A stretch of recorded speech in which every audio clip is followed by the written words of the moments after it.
All right, and we are back. So up next we have Dragos. He's one of our senior product managers, and he's going to be discussing a little bit on inventing the TAO Classroom. Sam, I'm going to hand it over to you to do his introduction, and then also just a quick update too. I'm going to drop in the chat for anyone that may not be a TAO user, our easy install method for the Docker install.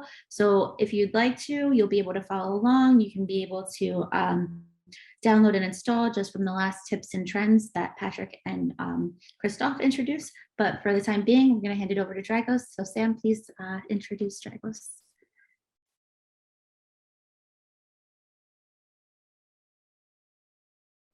Okay, yeah, so we're excited to get kicking off with Dragos' presentation, Inventing the TAO Classroom.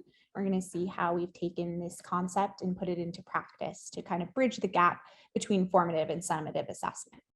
So Dragos Ivan is a product manager here at OAT who is passionate about translating user needs into product features while maximizing the delivered value. In the past 10 years, he has had multiple product development roles, shaping the future of products in various domains, starting from enterprise content management systems, professional remote access solutions, and for several years has been involved with TAO, the market-leading online assessment solution from OAT. In his current role as a product manager at OET, he leads from product conception to launch, driving success within the edtech market by working closely with product strategists, solutions teams, and agile development teams to manage the complete product lifecycle. So now it's my pleasure to turn this over to Dragos to get started with the presentation on inventing the TAO Classroom. Thank you. Thank you, Sam, and hi, everyone. Really good to be here. I hope that you guys are still holding up. It was a packed day with a lot of interesting tips and insights into how various institutions are doing online assessments. I know I learned a couple of things myself, so I hope that you guys did the same.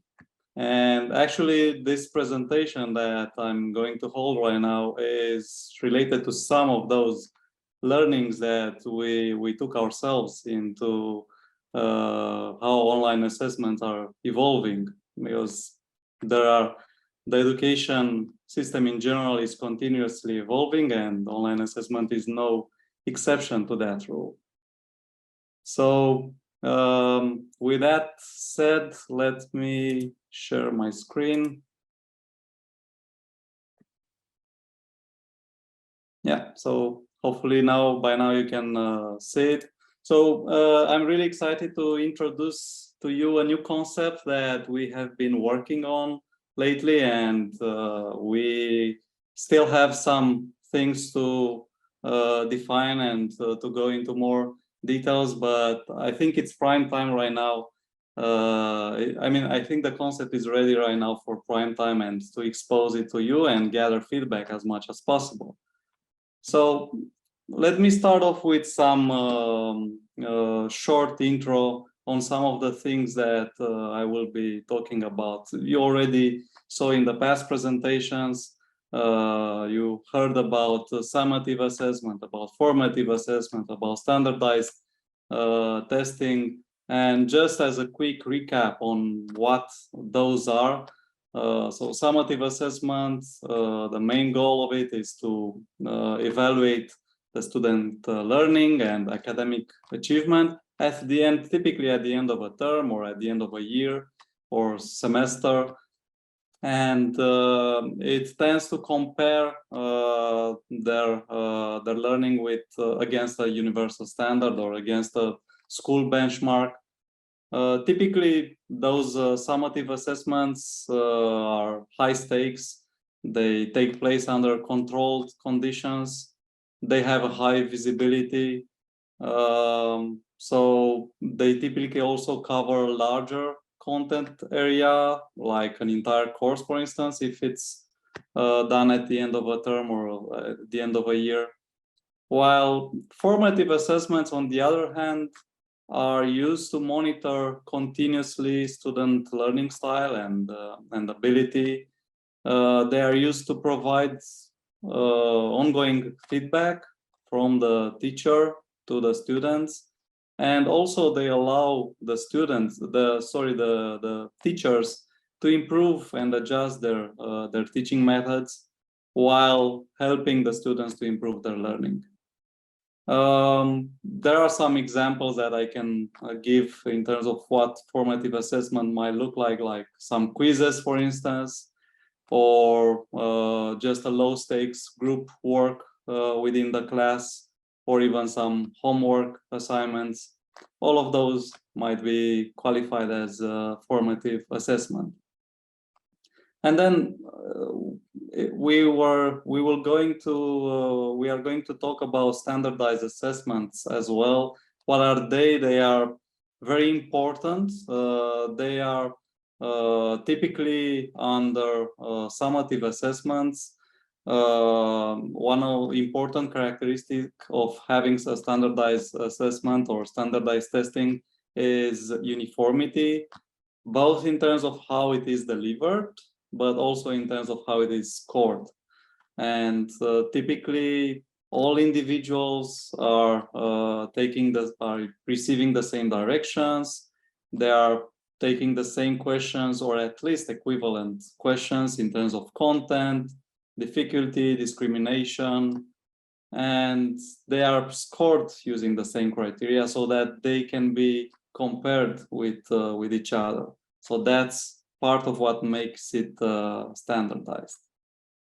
And now with that intro, we have seen some evidence on the market that something is happening in terms of a shift between summative and formative assessments.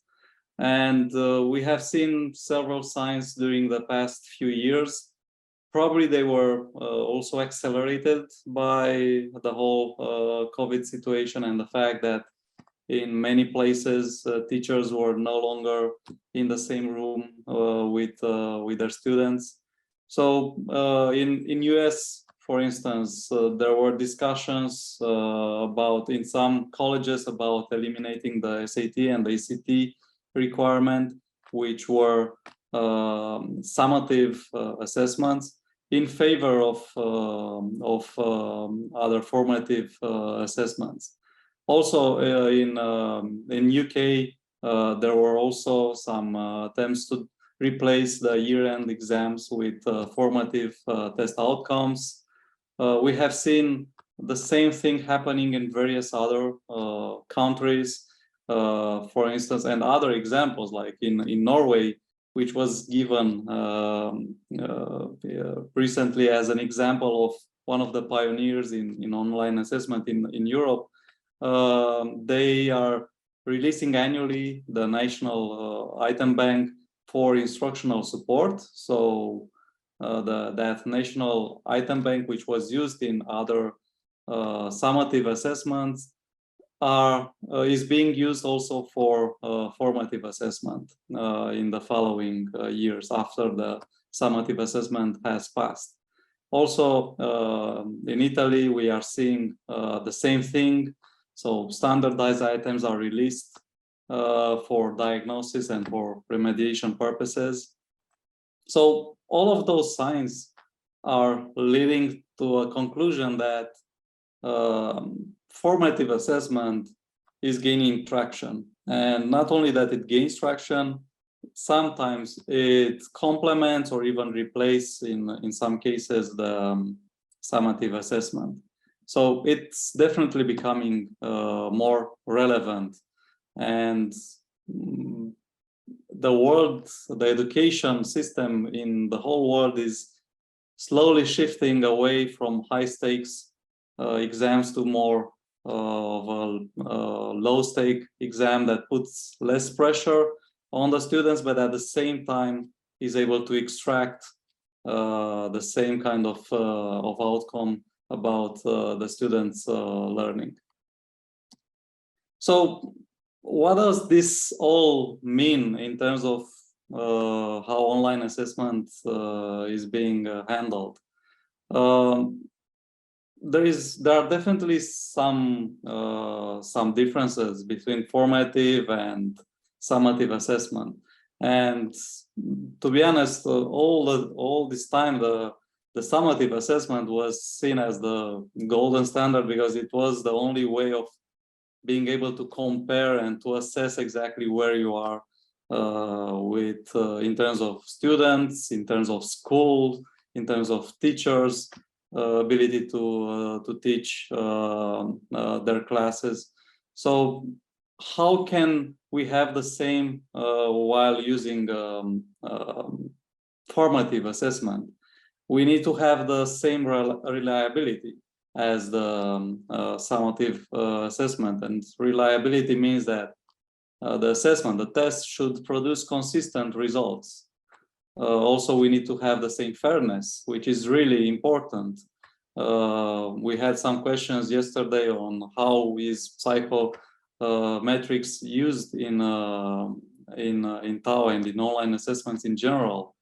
And this is where psychometricians are really important to ensure fairness by making sure that the test does not place the students at disadvantage because of their gender, their ethnicity, the language, or any disability that they might have.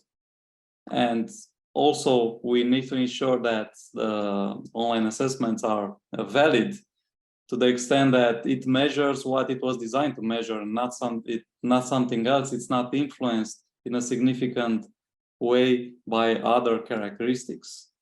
Just to give you an example, I don't know, a test of reading comprehension should not require some mathematical skills of any kind, or I don't know, geographical knowledge of any kind, because it needs to measure reading comprehension. And all of that is leading to the idea that there needs to be a stronger alignment between formative and summative, which can be achieved through various ways, like curriculum and standards alignment, like having some richer cataloging capabilities. If you are able to better structure your content and I don't know, map the curriculum with that content, or store some additional information like the difficulty, the discrimination factor, or various other metadata, that definitely will help increase the quality of that content and will make it more alike the summative assessment content. And in terms of rigor, as I mentioned earlier in the previous slide, I mean, we have seen different institutions, national institutions, sharing their item bank, or at least part of their item bank, for formative assessment. So that's one way of making sure that the rigor that was behind the summative assessment is kept also for formative assessment, while at the same time we need to combine that content with teacher authored content. And we also need to help the teacher, to empower them through as much as possible automated psychometrics, so that the validity of classroom test is still ensured. So there are also some problems, right? With, I mean, reality check things might make it difficult to reach those goals of using the formative assessment in ways that were typically more aligned with summative assessment. And we know that the teachers are actually going more or less through an ongoing three-step process. They teach, they measure the outcome, they adjust their teaching process and go over again on that same cycle. And typically the learning outcome during the classroom is being done through maybe LMS-based quizzes or any other kind of quizzes for that matter. They can be, I don't know, Google Forms quizzes as well for those institutions that have a higher degree of digitalization, or in some other cases, because not everyone is using online assessment, it can be the traditional paper and pen based assessments. And we have also seen through various user research that teachers really appreciate to have the day-to-day interaction with their students and put that also as part of assessing the learning outcome of their students, and also using in-class activities and assessments. All of those are combined. They are providing the end result, the end view of how students are performing. So you already see there that there are multiple and more diverse ways of measuring the learning outcome than for summative assessment. So there are a few problems with that approach. Like while the LMSs are great for the teaching and learning part, so maybe for that first part of the cycle, that first step of the cycle, they are not really great typically in terms of measuring capabilities.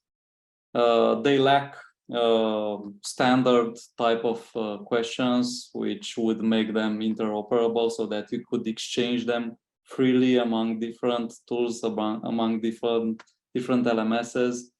They typically lack item variety or metadata management. They are not aligned necessarily to standards or curriculum. The item management part or the question management part is not that rich or powerful, and definitely they lack a robust delivery mechanism for the online assessments. On the other hand, even if we are not using an LMS, or if the teachers are not using an LMS, some of the assessment types are difficult to standardize. Or they are not necessarily very high quality. They might not be balanced or calibrated as the content that is being used in summative assessment is. Teachers usually, or not usually, but we have seen proof of the fact that there is a pressure for the teachers to actually teach to the test. So what does this mean? It means that they feel like they are evaluated as well. I mean, their job is also evaluated, their performance is also evaluated through the standardized exam, which makes them try to teach the students how to perform on that particular summative test, which is just a glimpse into the learning outcome, does not necessarily provide a full view of how the students are performing.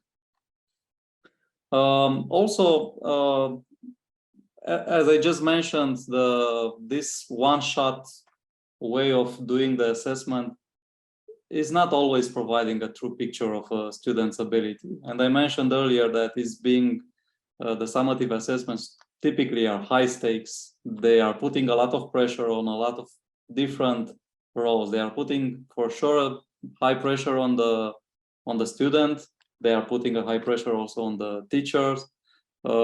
Sometimes there are cultural factors, or maybe unfamiliarity with the testing methods, or just a test anxiety that will make the students not perform well to those summative assessments. So there are sometimes cases when they are not really providing the true picture of the student's ability.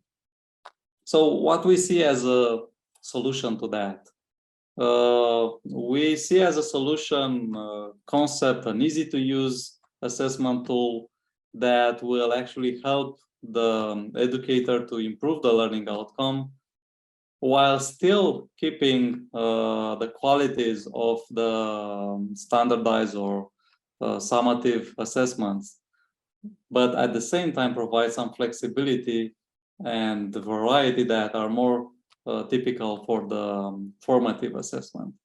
So that's pretty generic, right? But we can dive a bit deeper into what that actually means.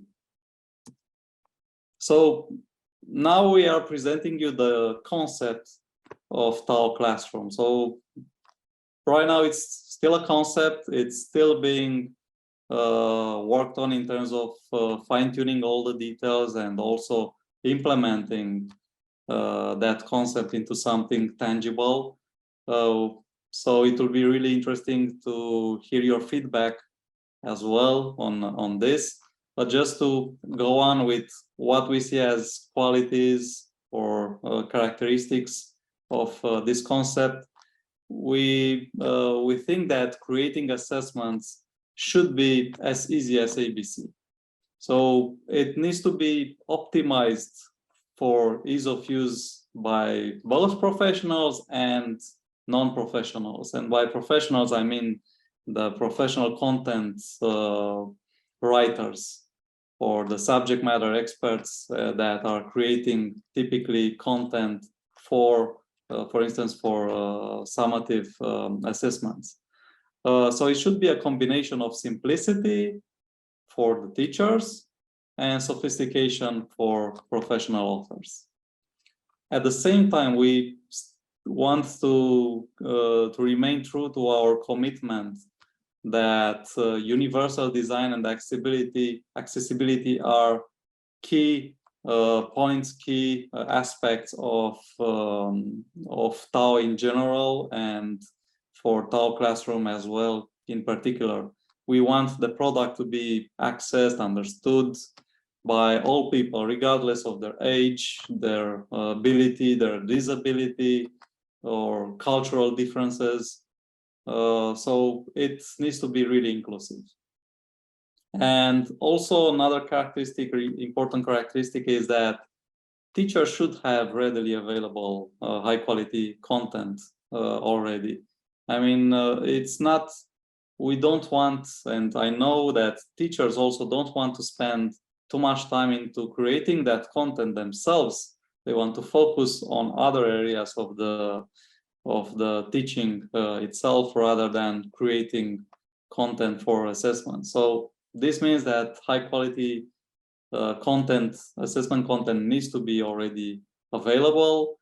It needs to be aligned to the standards, to the education standards, to the curriculum, so that it can provide some insights to the teachers and also to the students on their progress.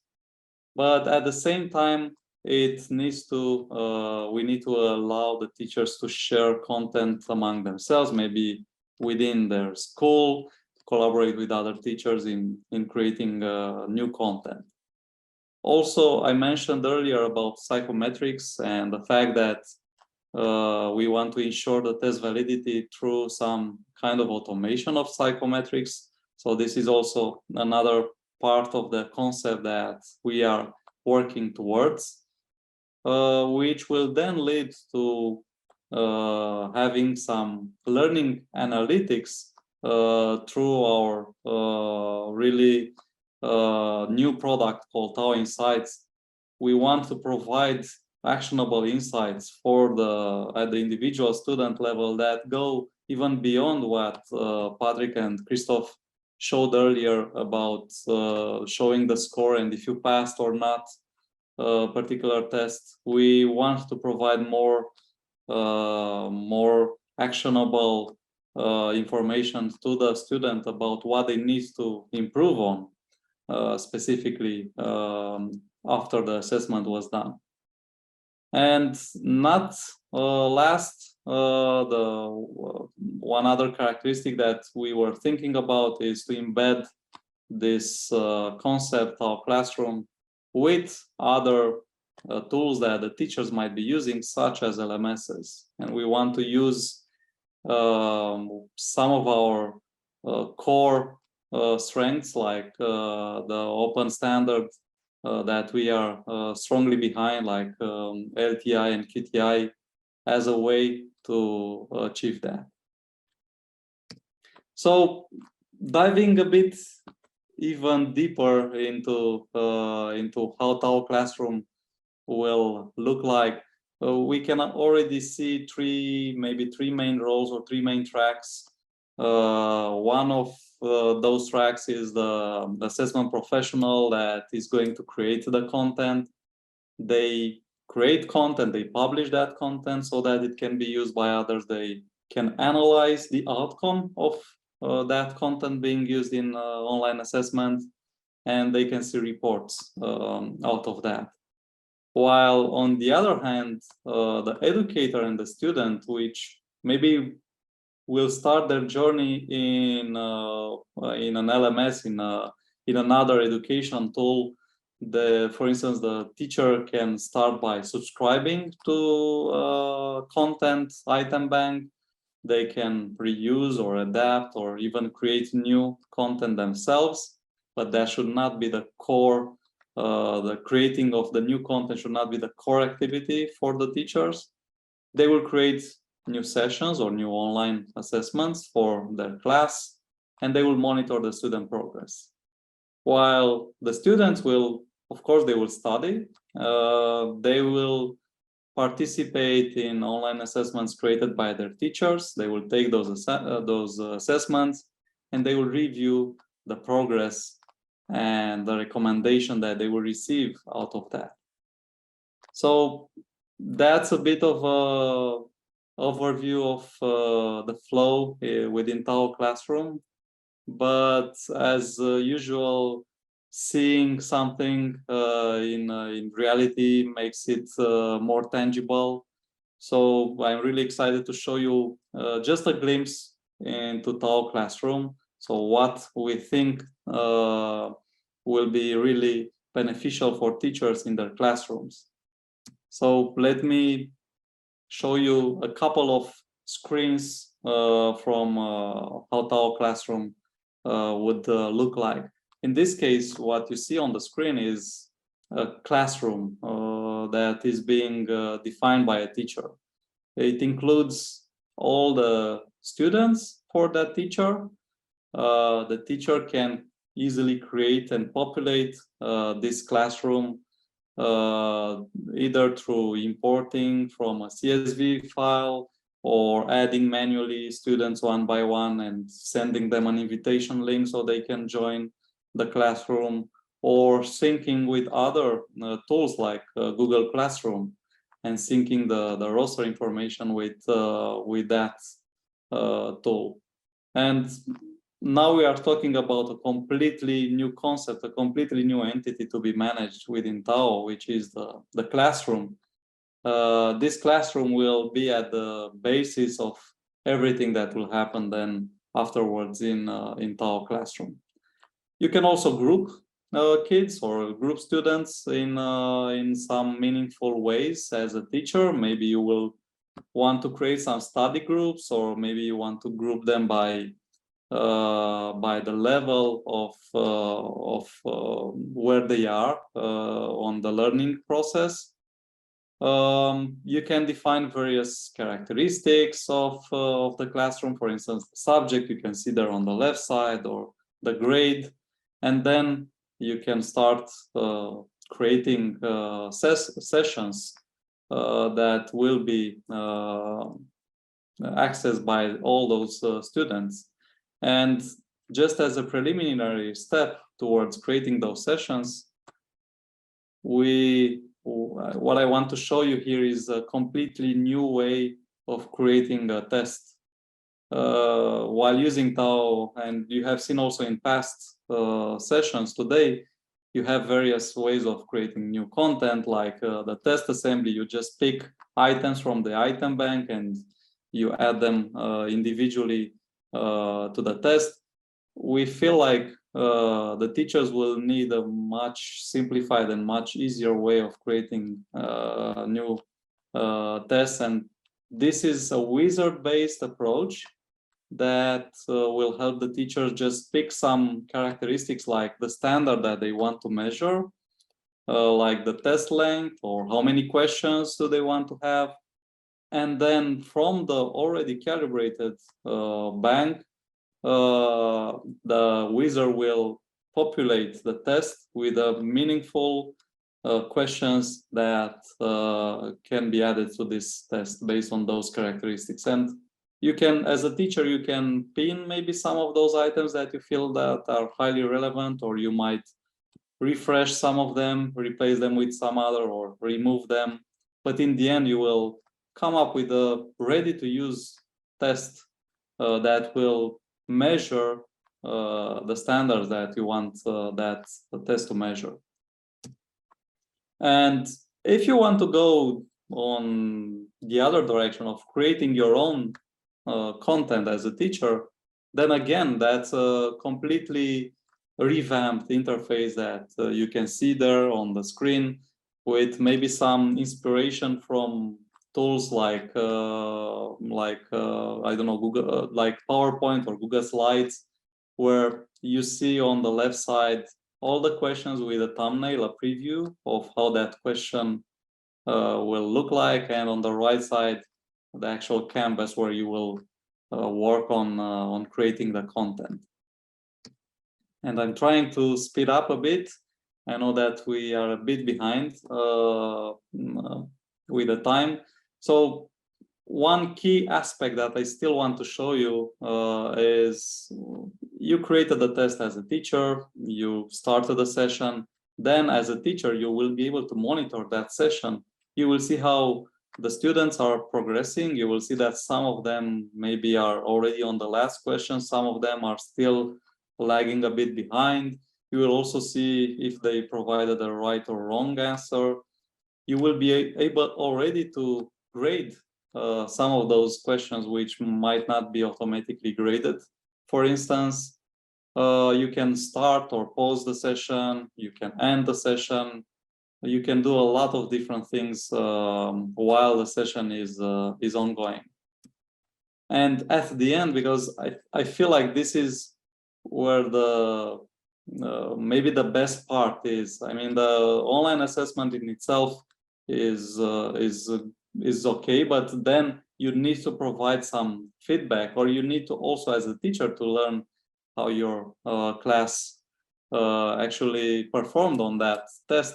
And that's why you see here how the different standards that were measured by that test really were apprehended by the students. You can see your class had maybe scores from partially meeting the requirements up to completely meeting the requirements, while for the other standard, the students are performing a bit better and some are even exceeding.